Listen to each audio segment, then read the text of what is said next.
Thank you so much for coming, and the lineup that we have for you tonight I think is quite extraordinary. We have Dan Gerke, who is our first presenter, with A Mentored Life. I've known Dan for quite some time now, and the information that he brings on an informal basis as well as a formal basis has been quite eye-opening to me, and I believe that you're going to get quite a kick out of some of the information that he's got for you tonight.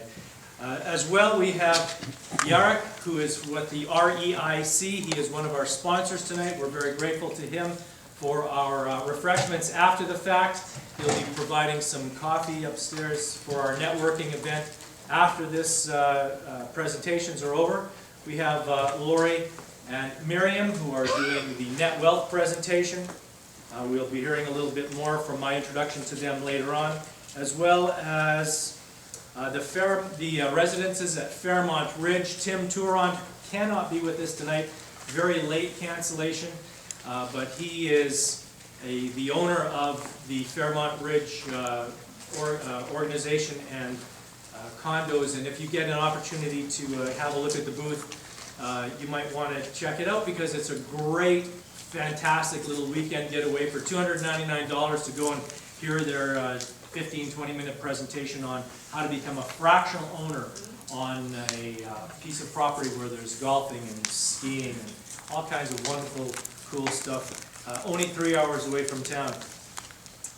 Let's see, what am I forgetting here? We have, oh yes, October 26th and 28th, we actually have a Chef in the Mountains great weekend planned with wine and cheese on Friday night. Saturday night is the chef from a local restaurant in town from scratch cooking.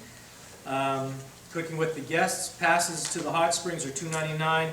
In the entire weekend is $2.99 for the entire weekend. If you'd like to see what the information is on that, we have a little showcase table at the in the foyer there. After the fact of our presentations tonight, I'll be sitting there and giving information if you'd like to chat with me about that. We'll be having a short break in between each of the speakers. Smoke and pee break. Only because Cheryl's here. Those are separate events, right? I do want to make clarification that they are separate events. The next event that we'll be holding here is November the 26th. There will be different speakers, and we'll be updating everyone who is on our email list. We're going to be doing some networking, as I mentioned, after the fact. And if you have any questions for our speakers, they're available in the lobby after the event. And so we are now currently at the point where I'll introduce our first speaker, who is speaking on A Mentored Life with the idea that Dan Gerke, who is, I'm sorry, go ahead, tell me what? And Chris Burlow from Pinnacle Equities. So we have three speakers, Dan, Lori and Miriam, and Chris Burlow from Pinnacle Equities. Let's see, so Dan, A Mentored Life. He has a long history of being a researcher and putting information together for people on what assets are toxic and what true asset wealth building is and how you can benefit from that. I've heard Dan on a number of occasions here, and the information that he has, I have personally done due diligence on, and have personal first-hand experience that everything he's about to share with you tonight is of the utmost top-notch truth. And it is a little bit out there, but it's only because we haven't been educated on these things in the past. And I invite you now to take notes and listen to what Dan has to say, because these things are very important, and I believe that you'll get a kick out of them as well. Dan has a great presentation. So let's give a warm Calgary welcome, Dan Gerke.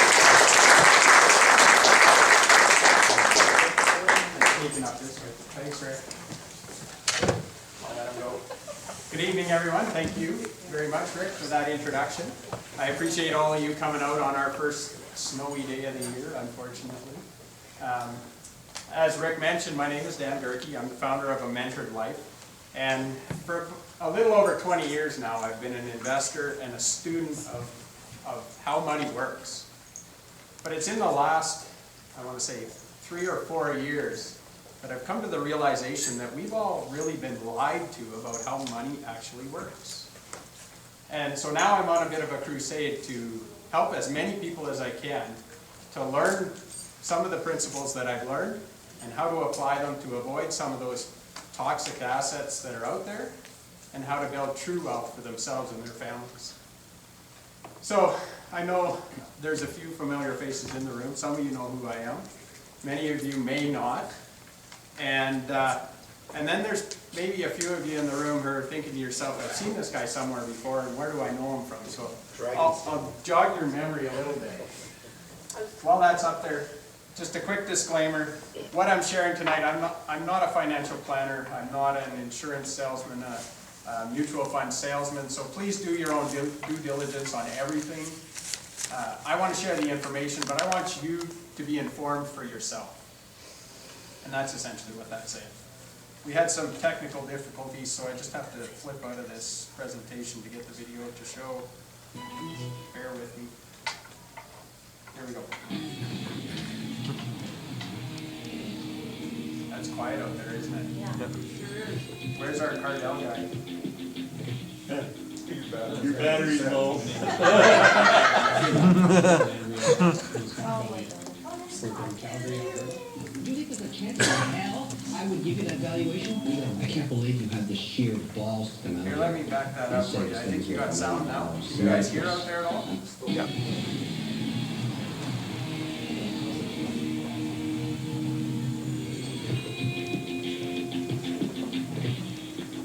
Hello, Dragons. My name is Dan Gerke. These are my colleagues, Andrea Ross and Scott Bellion. We're from Calgary, Alberta. Do you think there's a chance in hell I would give you that valuation? I can't believe you had the sheer balls to come out here and say this thing's worth $1 million. It's ludicrous.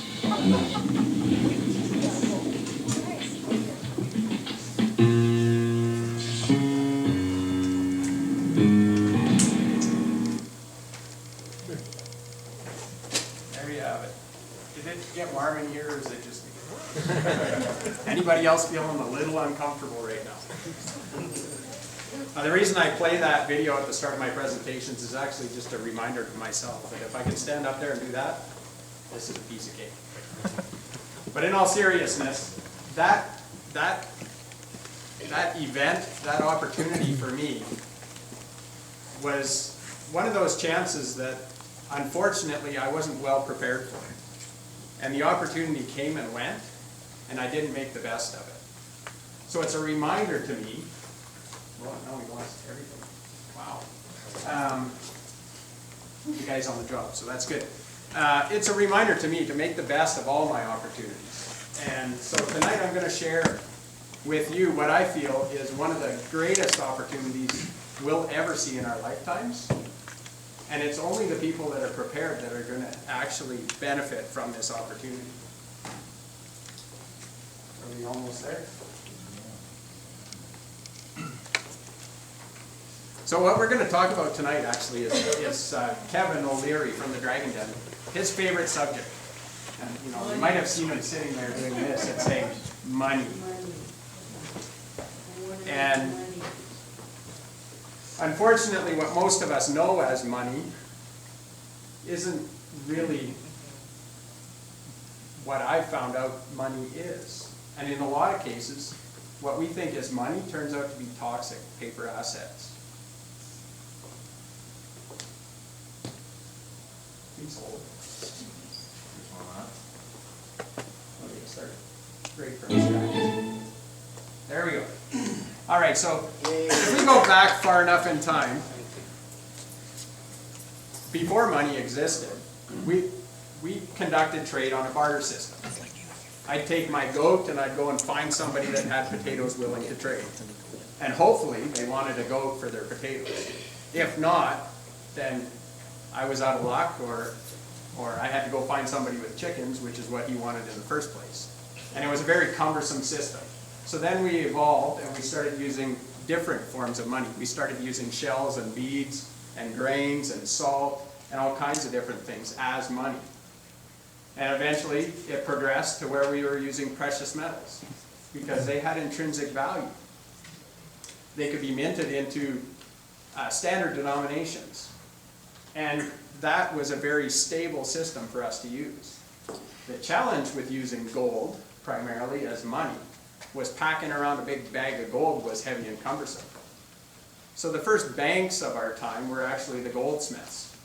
And what they enabled us to do was to go in, deposit our gold, and they'd give us a receipt, a piece of paper with the amount of gold we had on deposit. And people found these paper receipts to be very, very convenient. They could actually trade their receipt for goods rather than going into the bank and trading their receipt for gold and then taking their gold to go buy something. So that became the first form of paper money, is these receipts from the banks. What happened over time, though, is the bankers realized, well, you know what, I've got all this gold in the vault, and I've handed out paper, equivalent amounts of paper, but what are the odds that everybody's going to show up today and want their gold? Slim to none. So they figured, well, if everybody's not coming for their gold today, why don't we just issue a few more receipts? That'll put more money out there. That'll spur the economy. People will be able to buy more goods, and that's what happened. More receipts were issued, more notes or more certificates were issued than gold was sitting in a vault. And for the short term, it actually was great for the economy because now people could buy more goods. Now, because of that though, the price of goods went up with the amount of money in circulation. And it escalated to a point where all the costs of everything started going through the roof.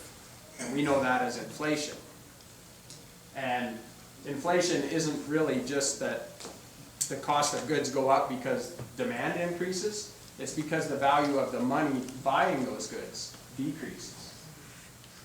And it works good to a point in time until the people that have those receipts in their pockets, they lose faith in their ability to go into the bank and exchange their receipt for gold. And a bank run occurs. And essentially, this photo is probably from back in the 30s. A bank run. People went to the bank demanding their gold for their paper receipts, and the bank doesn't have the gold on hand.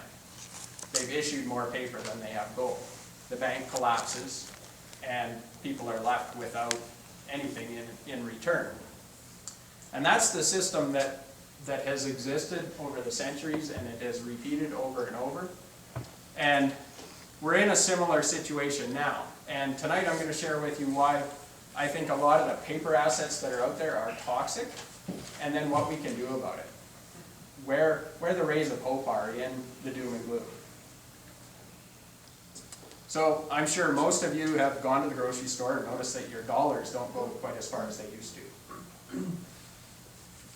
And this is the reason why. This is a dollar, Canadian dollar in 1971. And if you follow it all the way down to, it ends in 2009, this particular chart.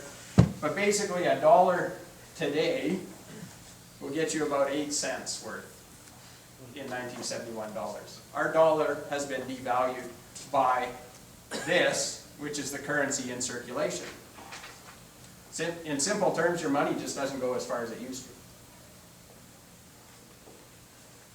Who can tell me in 2008 what triggered this, the big stock market crash in almost this time of year in 2008, 4 years ago now? The credit crunch. What triggered the credit crunch? Subprime mortgage. That's the one.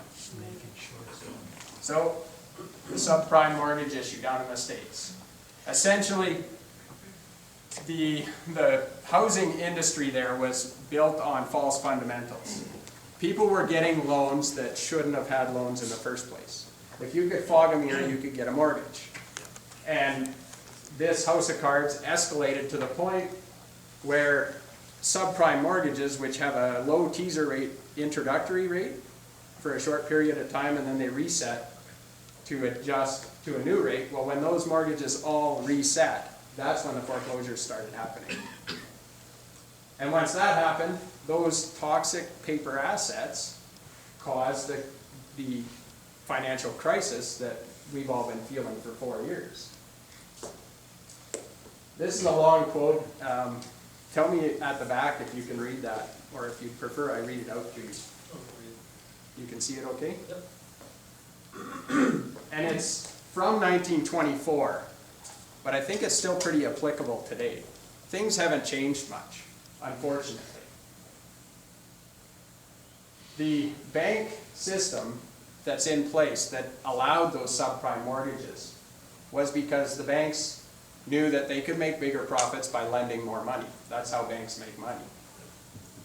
And they continued to do that to a point where people lost their homes and that wealth transferred. It didn't disappear, it transferred. Everybody got that okay? So it's kind of scary, but it's there. So this is that drop in 2008.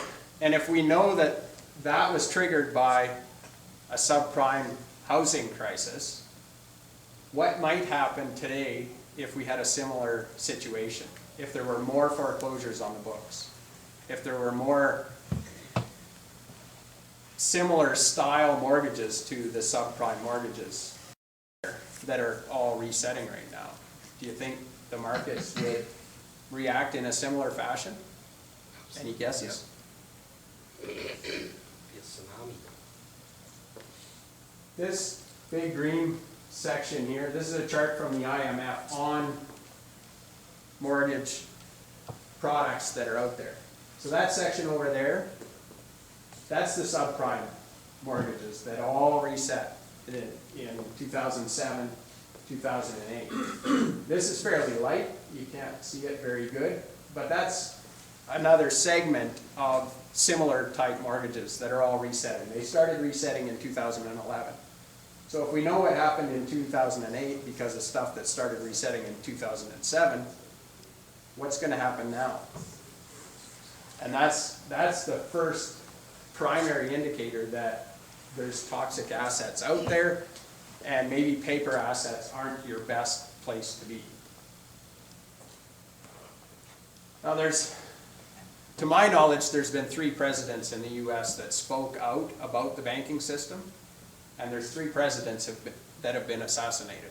And I'm not going to draw conclusions, I'll let you draw your own, but this is one of the men that spoke out against that system. And this quote was 2 weeks before he was assassinated.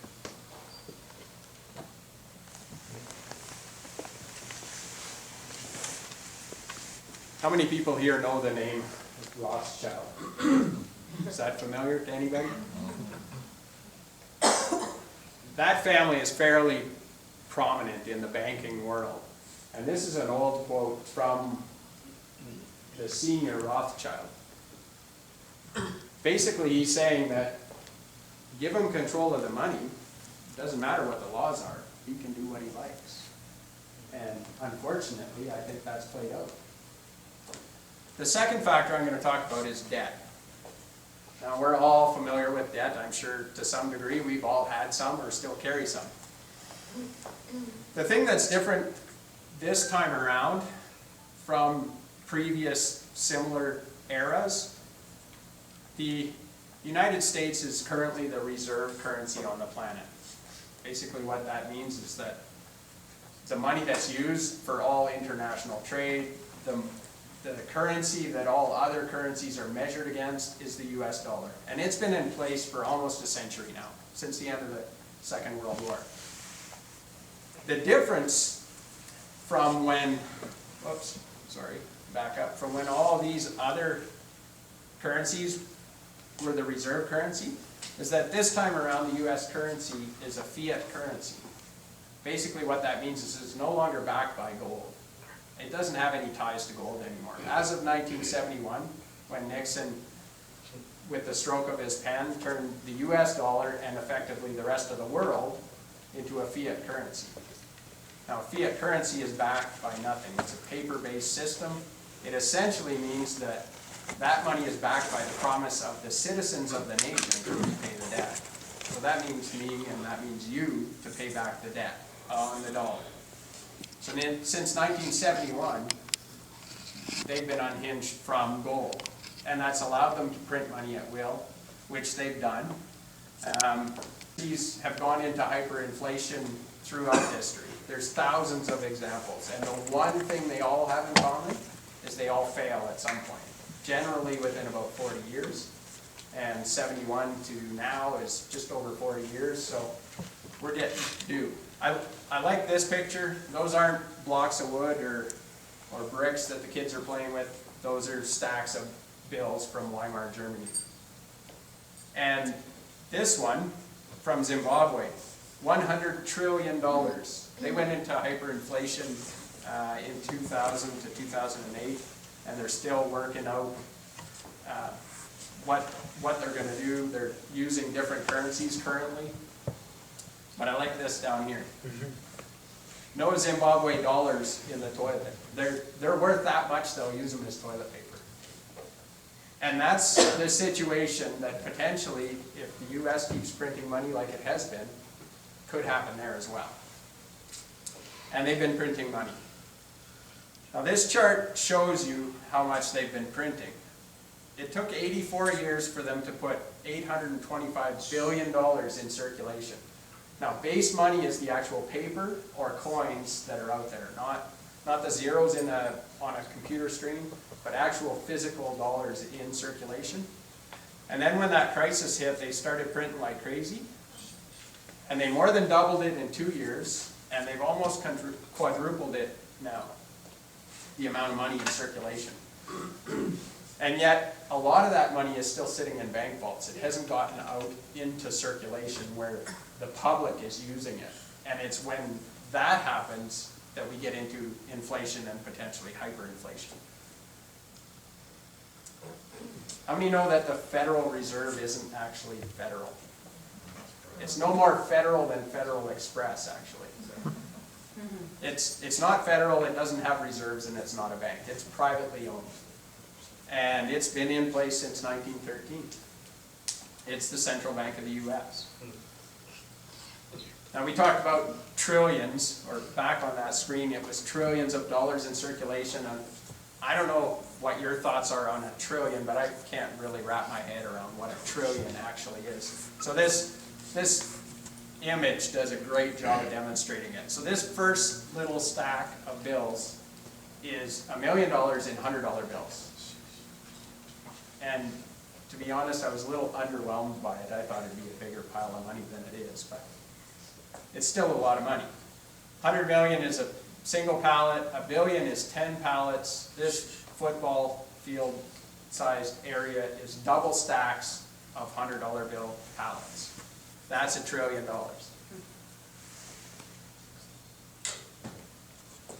But let's put it in terms we can all understand. So this side of this slide is the US debt in real dollars. This slide is actually a bit old, but it'll work for the example. Let's convert it to something we can all understand. So let's turn it into our family budget. Our example family's income is $21,700 a year. Unfortunately, we have expensive tastes and we spend $38,000 a year. So we put the difference on our credit cards that we've been doing for quite a while. We put another $16,000 on our credit cards. We already had a balance of $142,000 on our credit cards. And when we sit down and look at all that, we think, wow, that's not right. Maybe we should do something about that. So we decide we're going to chop $385 out of our budget for the year. We'll cut back somewhere. So who thinks that's a sound fiscal policy? That's going to work? How long are we going to survive on a budget like that? Well, unfortunately, that's the system that's in place worldwide right now. We're seeing it in Europe, Greece, Spain, Italy, Portugal, Ireland, Iceland went through it. This is global. And one thing I want to point out, I have been talking a lot about the US. And the reason I do is because, for one, it's the global currency. It's the reserve currency on the planet. But the other big thing about that is that because it's the reserve currency, everything it does affects the rest of the planet. We're all tied to it. Here in Canada, we may be isolated a little bit from it, but we're attached at the hip to the US. You've heard the expression, when they sneeze, we catch a cold. What goes on down there happens here, whether we like it or not. And we're operating on a very similar system. Henry Ford, everybody knows that name, but they probably aren't aware of his comments almost a century ago. So I like to think that by everybody being out here tonight, we kind of are starting a revolution, because it's the opening of the eyes to what's going on that's going to help us get through this period. Now the third factor is the baby boomers. Now my parents are baby boomers. They are a year or two away from retirement.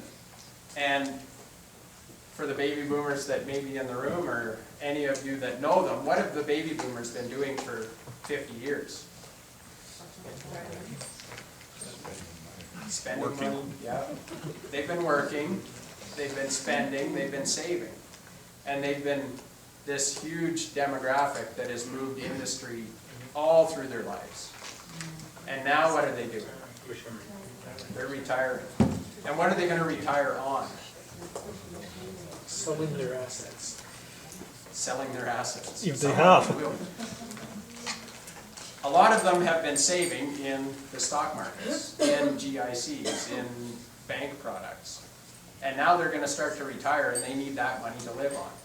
So for round numbers, if there's 75 million baby boomers just in the US, we'll just use that as an example, and they pull $1,000 a month to live on out of their retirement account. And then they collect another $1,000 from the government, their pension plan, whatever they happen to have. So that's $2,000 a month to live on. That should pay their bills, pay for food, maybe they'll get to travel a little bit. $2,000 isn't extravagant. But that equates to $150 billion a month coming out of the markets. And I can't imagine a scenario where that'll drive the markets up, if all that money's coming out. So that's a lot of doom and gloom. Wasn't too cheery. So now I'd like to present some opportunities that are out there. We've seen some of the causes. Now let's learn what we can do with them to benefit. And the nice thing is that, I mentioned earlier, money doesn't disappear, it transfers. And right now it's transferring faster than it ever has before. And it's transferring from the people that are educated, from the people that are uneducated to the people that are educated. The people that are prepared are getting the benefits from the people that are unprepared. So we all know the Depression. We've heard about the Depression as being this time of unemployment and food lines and all those kinds of things. But what we don't know is that that period produced more millionaires than any time in history. Again, because that money transferred. It went from the masses to the few. And then you get that scenario. So where are the opportunities? What are the ray of hope opportunities that are out there? And number one is gold and silver. Now I talked about gold and silver at the very start. Gold and silver have been stable through centuries, forever. In fact, if you had a gold coin today, you could walk into a men's clothing store and buy the same thing today you could have done if you were in Roman times. In Roman times, you'd get a pair of sandals, a nice toga, and a belt. Today, you'll get a nice pair of shoes, a fine suit, and a belt. It's still the same value as it was. Now, it doesn't seem like it right now when you look at what the price of gold is. But the thing about that is that the price is based on the paper dollars that you need to buy that gold. The actual intrinsic value of the gold hasn't changed for centuries, and it stays the same. But in periods like this, everybody flocks back to precious metals, and that drives the value up temporarily. So physical gold and silver are excellent opportunities right now. Even though gold is reaching historic highs, I firmly believe there's still a long ways to go before gold finishes its run, and silver even more so. From when I gave this presentation not quite 2 months ago, silver's gone up 20% just in the last 2 months, and it's starting to move again. Now, back in 2008, summer of 2008, I'll just give you a brief story about how this affected me. In the summer of 2008, I had not one, but 3 people that I respected tell me to get out of the market, buy some silver. And back at that time, silver was trading for about $15 an ounce. And it sounded okay, but I didn't know enough about it to take action. And that was, unfortunately, a poor decision. Because in the fall of 2008, I lost about a quarter of my retirement portfolio as a result of leaving it in those toxic paper assets that I have no control over. Physical gold and silver is something you can carry in your pocket, you can put in your safety deposit box, you can keep in your house. And in times like Weimar Germany or Zimbabwe's hyperinflation, all those other examples, people will take gold and silver in exchange for their goods. They won't take that paper because the paper is worthless. In fact, they say that once you go into hyperinflation, that the paper that the money's printed on is actually not even worth paper anymore because you can't write on it like a notepad. I mean, it's covered in ink already, so you can't even use it as note paper. It's that worthless. Another thing about gold and silver that I want to point out, and gold is kind of a historic store of wealth, always has been. In the last little while, silver, which was generally tied to gold, has become an industrial metal. It's used in virtually everything you can think of. It's the best conductor of electricity out there. It's a great conductor of heat. It has antimicrobial properties, so that sewing it in clothes and underwear and sportswear, medical purposes, all these different uses for silver. And it's actually, they're running a deficit on silver right now. They use more than they can pull out of the ground every year. And the historical ratio value of gold to silver runs usually 1 to 15. And the reason for that was there was 15 times more silver in circulation than gold. So gold was worth 15 times more. Well, the current ratio right now, I checked today, it's closer to 1 to 50. So we're way out of line for the ratio. And because silver is being used and not just hoarded, if anything, it'll go the other way. Silver will be closer in value to gold. So it's an excellent opportunity. Its price is at about $35 right now versus gold, which is approaching $1,800. So it's at a price point that everybody can get started with. Now, one thing I want to point out about silver and gold, people that have invested in silver and gold, a lot of them will buy government-issued coins. Silver Maple Leafs, the American Eagles, the coins that are widely recognized are government-issued coins. The one downside to that is, just like the paper dollars in our wallets, is because the government made those coins, they actually own them, not you. So if they chose, which the US did in the 30s, to recall the gold, it's not yours. You might be the bearer of it, but you don't own it. So I would encourage seeking out private minted coins if you're going to own gold and silver. And I can certainly talk to you more about that. Now the second opportunity, cash flowing real estate. And I know there's a few people in the room that are in real estate and understand this very well. This is an area that the wealthy are investing in for a couple of reasons. When that foreclosure situation happened in the US, do you think people that owned rental properties did well? Yeah. So I happen to own a rental property. And are there any other people in the room that own a rental property or more than one? Anybody a renter in the room? No renters, one renter. So can I ask you a question? Is that all right? Sure. If your landlord came to you tomorrow and gave you 3 months or 6 months or a year's notice, or said at the end of your lease, I want my house back, what recourse would you have? Do you have any options at that point? Can you stay in the house if he tells you that? Yeah. And the reason being is that he's the owner, right? He actually owns the property. So that's the benefit of having some rental properties. In a situation where people are possibly losing their houses, they're gonna want rental properties. And those rental properties are all gonna cash flow and pay for themselves. But the big benefit that I see is that, you know, if I'm in a situation where I've got one house and for whatever reason I lose my job, I no longer have income, I go into a foreclosure situation, I don't have options.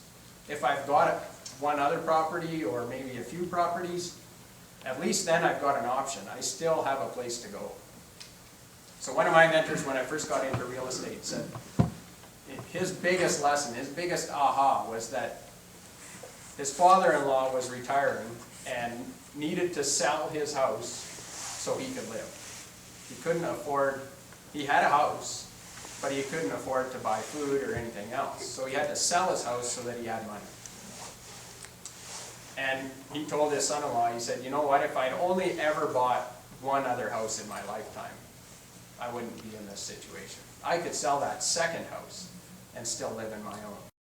So it gives you options. And of course, if it's cash flowing, I mean, people like Kiyosaki have been buying up multifamily